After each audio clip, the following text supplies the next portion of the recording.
اب اس کی مثال ہے سادہ الفاظ میں تو ہمارے پاس آتا ہے اکبر آیا.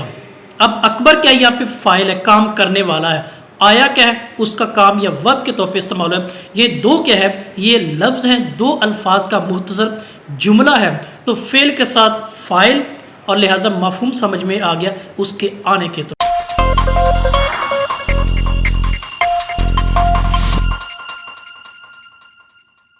عزیز طلبہ و طالبات، ناظرین و سامعین، امید کرتا ہوں کہ آپ خیریت سے ہوں گے اور ہمیشہ آپ کے لیے میں دعا گو خدائے قدوس کی پاک ذات آپ کو ہمیشہ اپنی پناہ اور حفاظت میں رکھے.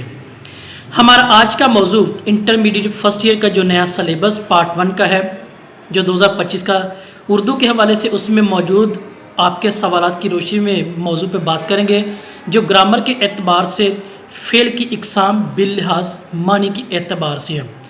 اب اس میں دو بنیادی جو فعل ہمارے پاس آتے ہیں جن کو متعدد دفعہ ہم نے سنا بھی ہے، آج اس پہ گفتگو کرتے بھی ہیں. ان میں پہلی چیز ہمارے پاس وہ فعل لازم اور دوسرا فعل متعدی کے معنوں کے اعتبار سے.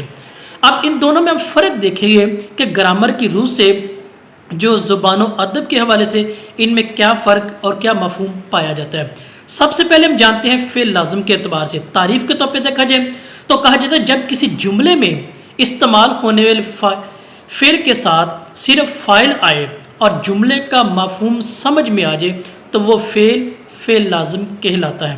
اب بات یہاں پہ ہو رہی ہے فعل کے ساتھ فاعل، یعنی دو چیزوں کا استعمال، فعل کے ساتھ فاعل اور بات سمجھ میں آ جائے وہ ہے. اب فاعل کسے کہتے ہیں؟ جو کام کرنے والا تھا، اور فعل جو کام اصل ورب کے طور پہ استعمال کیا جاتا ہے. اب اس کی مثال ہے سادہ الفاظ میں تو ہمارے پاس آتا ہے اکبر آیا. اب اکبر کیا یہاں پہ فاعل ہے، کام کرنے والا ہے. آیا کیا ہے، اس کا کام یا ورب کے طور پہ استعمال ہے. یہ دو کیا ہے، یہ لفظ ہیں، دو الفاظ کا مختصر جملہ ہے. تو فعل کے ساتھ فاعل اور لہٰذا مفہوم سمجھ میں آ گیا اس کے آنے کے اعتبار سے. دوسری، وہ لکھتا ہے. وہ یہاں پہ سبجیکٹ یعنی فاعل کے طور پہ لکھنا، یہ کام فعل کے ساتھ فاعل کا آ جانا، دو الفاظ کا مختصر جملہ. تیسری مثال ہم لیتے ہیں علی باغا. علی یہاں پہ کیا فاعل ہے، باغا یعنی اس کا فعل ہے، دو الفاظ کا مجموعہ، اس کو فعل لازم کہا جائے گا. اور آخری مثال اقبال رویا. رونا یہ فعل ہے، اقبال یعنی کام کرنے والا فاعل کے معنوں میں آتا ہے. تو یہ چاروں مثالیں یا اس کے علاوہ کوئی بھی ایسی مثال جو دو الفاظ کا مجموعہ جس میں فاعل اور فعل موجود ہے وہ فعل لازم کے معنوں میں ہمارے پاس آتا ہے. دوسری ہماری اہم چیز وہ فعل متعدی، یہ جب کسی جملے میں فاعل کے ساتھ ساتھ مفعول لگا کر مفہوم واضح کیا جائے.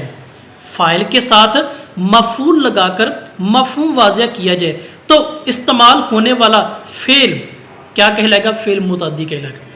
اب یہاں پہ ہم نے پہلے بات کی فاعل کام کرنے والا، فعل جو اس کا اصل کام ہے، مفعول جس پر کام ہو رہا تھا. اب فاعل کے ساتھ جس پہ کام ہو رہا ہے نا اس کی بات کی گئی ہے. اب اس کی پہلی مثال ہے اسلم کتاب پڑھ رہا ہے. اسلم کتاب پڑھ رہا ہے، یعنی اسلم یہاں پہ کیا ہے، فاعل ہے. پڑھ یعنی پڑھنا اس کا فعل ہے اور اس کے ساتھ مفعول یعنی کتاب کے معنوں میں اس کے ساتھ اسلم کتاب پڑھ رہا ہے. تو لہٰذا اس کے ساتھ جو کتاب ہے وہ فعل متعدی کے معنوں میں یعنی فعل کے ساتھ اس کا آنا مفہوم سمجھنے کے اعتبار سے. دوسری، بلی نے چوہے کو پکڑ لیا.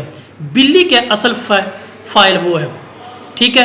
پکڑنا یعنی پکڑ اس کا فعل ہے، اصل فعل کے معنوں میں، اور ساتھ جو چوہے والا معاملہ وہ مفہوم کے طور پر لیا جا رہا ہے ہمارے پاس. قصاب نے بکرا خریدا. قصاب فاعل ہے، کام کرنے والا ہے. خریدا یا خرید یہ اس کا اصل فعل ہے، اور بکرا جس پہ مفعول یعنی اس پہ کام ہو رہا ہے، یا ان تینوں مثال میں بکرا، چوہے اور کتاب یہ مفعول کے طور پہ جس پہ کام ہو رہا ہے. قصاب بکرے پہ کام کر رہا ہے خریدنے کے معنی میں، بلی نے چوہا پکڑنے کے اس پہ کام ہو رہا ہے، اصل کتاب پڑھنے یہ کتاب پہ کام ہو رہا ہے. تو لہٰذا یہ مفعول کی مثالیں فعل متعدی کے معنوں میں ہمارے پاس آتی.